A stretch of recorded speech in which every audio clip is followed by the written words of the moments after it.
Well, here we are again. I have a few minutes this morning. I figured I'd come out and do a little video for you. Now, the story that I'm going to tell you today has it's been told before. It's been published.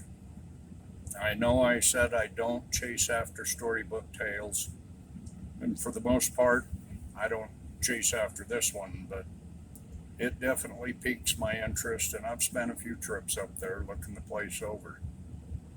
It appeared in Dale Bascom's book under the name of The Sugarloaf Gold Story. I'm sure there's a lot of you out there that have seen it or read it, and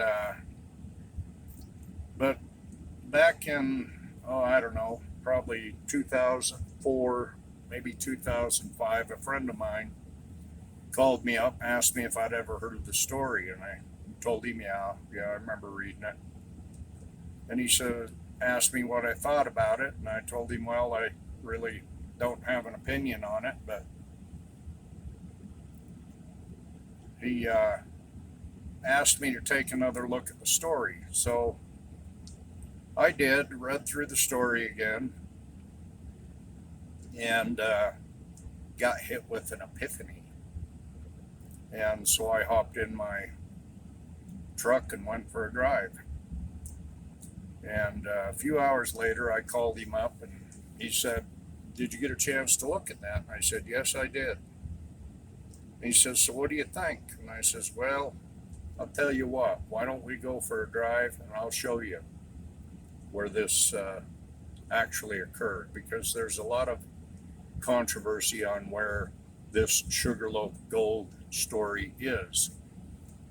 Most would place it by Spring Lakes over in Springville, and I kind of get why they do that, but I'm telling you, if you want to know where it actually happened, where it occurred, you've got to pay attention to every word that we have available to us that was relayed from the trapper's grandson. Now, granted, this is a second-hand, third-hand story, but it's all we've got. And if you can make it fit by the evidences, the geological evidences, then there may be something to it.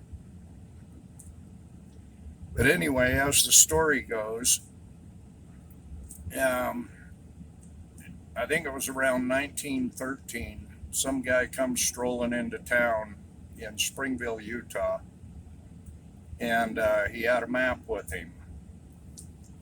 And when he first got there, he was pretty stingy about the map. He just asked a lot of questions about where certain things were, Sugarloaf Peak, Red Ledges, things like that.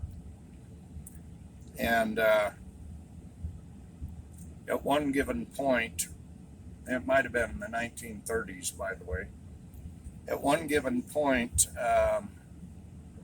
Bishop Coyle was notified about this man. And Bishop Coyle, in my opinion, sent him off on a goose chase. And Ben Bullock had a location that he thought it might be. But apparently, what this grandson was looking for was something that his grandfather had found many years before. I think it was 1825. There was a trapping party that came into northern Utah. Checking with a friend of mine who is a pretty dang good researcher, he found that there was indeed a trapping party that came into northern Utah in 1825, and it was several of them, in fact. Ogden, I don't know his first name, and then there was Provost.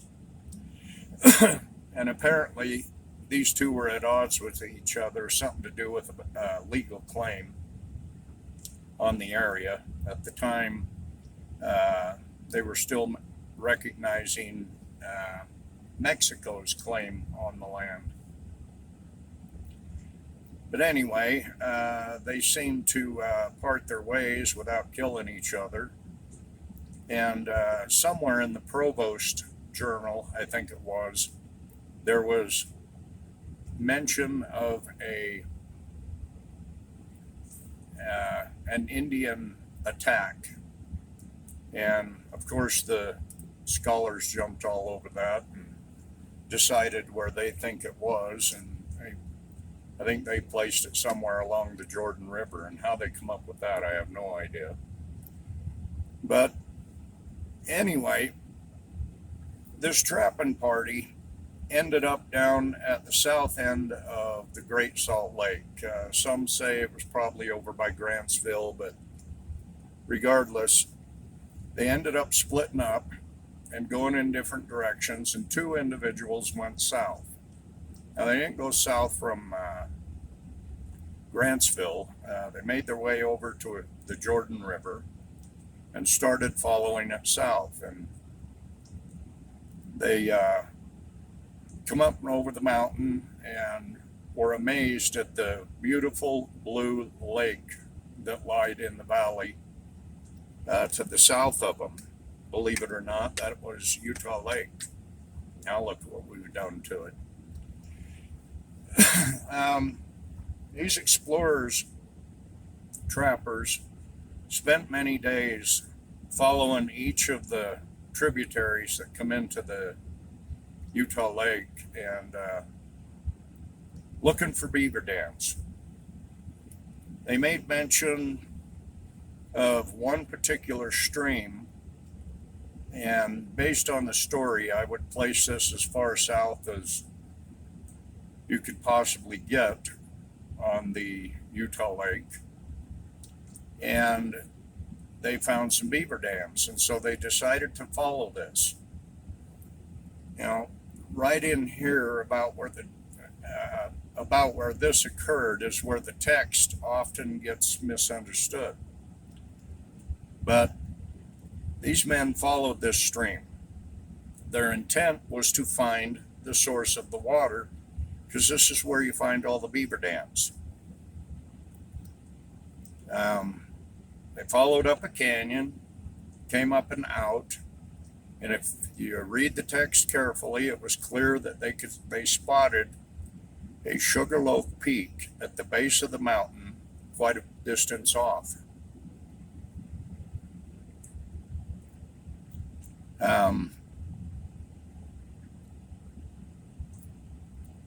Traveling southward towards where they believed the springs were, they spotted some Wickiups, an Indian camp. Not knowing whether they were friendly or hostile, they skirted to the east and went up higher on the hills just to stay out of their way. And apparently that didn't work out so good, because they got up there a ways and ran into a group of Indians coming from the south.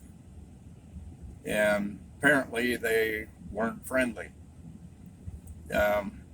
They slapped their horses on the butt, started going up the hill higher into the foothills, and one of the Indians sent an arrow which hit one of the trappers. There were 3 trappers. Hit one of the trappers in the back, and he just kind of hung over his saddle and hung on. I guess when they got far enough away from these Indians, it never said whether the Indians were on horseback or not, but apparently they got far enough away, and they saw a badger come out of a pretty good sized hole, and they figured that hole was probably big enough for them to hide in, so they jumped off their horses, dragged their buddy in there, and slapped their horses on the butt and crawled in the hole. Well, these guys ended up staying in there for 3 days. But they waited in there until nightfall, and then scraped up some sticks and branches and things that had been dragged into the hole, and they made a fire.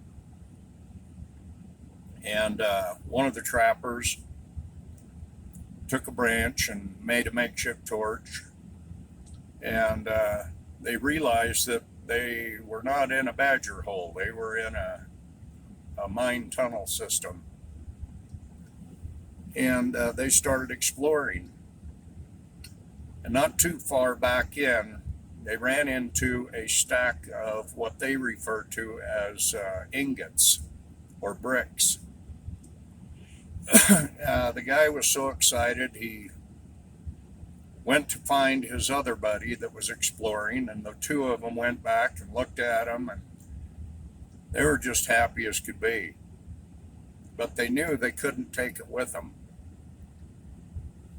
Number one, too heavy to pack, and number two, they would more than likely run into a lot of trouble with the other trappers when they got back. So they decided the best thing to do would be to just take notes of everything they remembered seeing as they came to this place, and when they got somewhere to put a pen to paper, they'd write down the details as best they could.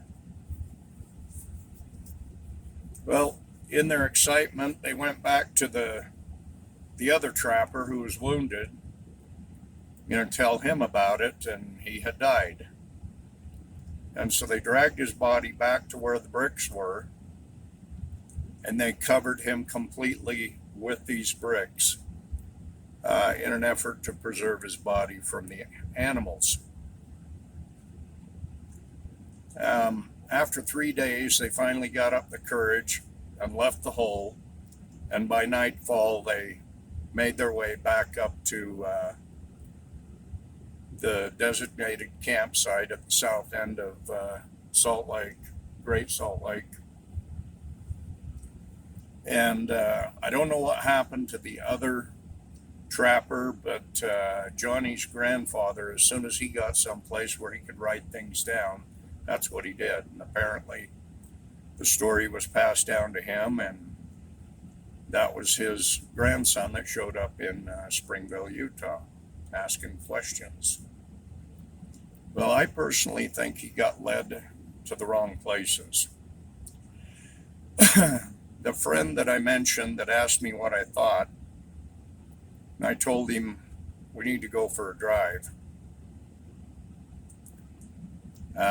I drove him up a canyon, drove him across the valley, pointed out the Sugarloaf Peak as we approached it, and sure enough, as the story says, not too far past that Sugarloaf Peak, there is some red ledges. And I'm pretty sure this is where it occurred. On my first trip up there, I'm pretty sure I had the wrong place. But after going up and investigating, having a friend go up there and look, we now have another set of red ledges that we believe it is. Anyway, I thought I'd relay that story. The story has much more detail in it that's been written, and you can find that story on Tuscoro.com. I don't recall what title it's under. It's either The Trapper's Gold or A New Look at Sugarloaf Gold. Needless to say, I'll put a link down below. And I just want to thank you all again for your support. Don't forget to like, share, and subscribe. And we'll see what I come up with next time.